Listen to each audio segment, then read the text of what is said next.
In China, all citizens live under a residence registration system, which is called hukou.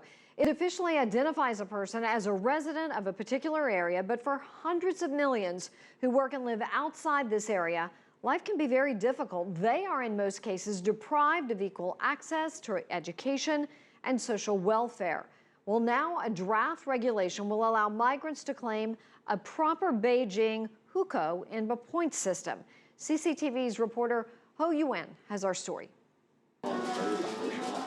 29-year-old Liu Yue has been living in Beijing for a decade. She graduated from one of the top universities in the city and now works in the world's top 500 trade company.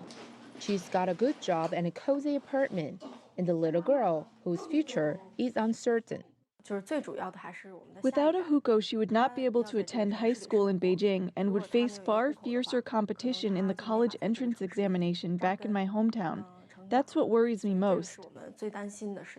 But a new policy under consideration by the Beijing municipal government may be a game changer.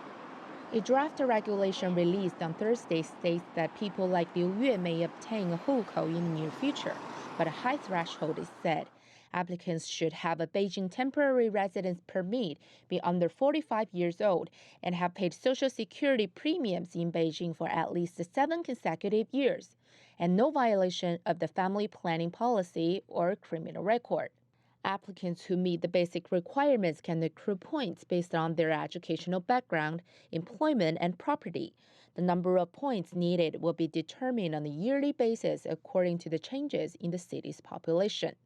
There are many people like Liu Yue in Beijing. They settle down here and, in their own way, giving to the city. But having no hukou stops them from getting social benefits and public services the locals do. Do they see hope in the new policy?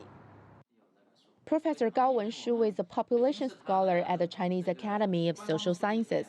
He says the new policy marks a big step forward. It aims to ease pollution and traffic congestion by optimizing Beijing's population structure. But he says there's room for improvement. I think it would be more reasonable if the age limit of 45 years old could be broadened. Second, the requirement for paying Social Security for 7 consecutive years will root out a large number of applicants, as the payment may halt due to job transfer to another city and overseas education, etc. It would be more reasonable if we change it into 7 cumulative years. Liu Yue says she's going to try, though the chances are small. I've spent the best third of my life in Beijing. This is a city which I'm more familiar with than my own hometown, and I hope my daughter can be raised in a city with such a rich and varied culture. Ho Yun, CCTV, Beijing.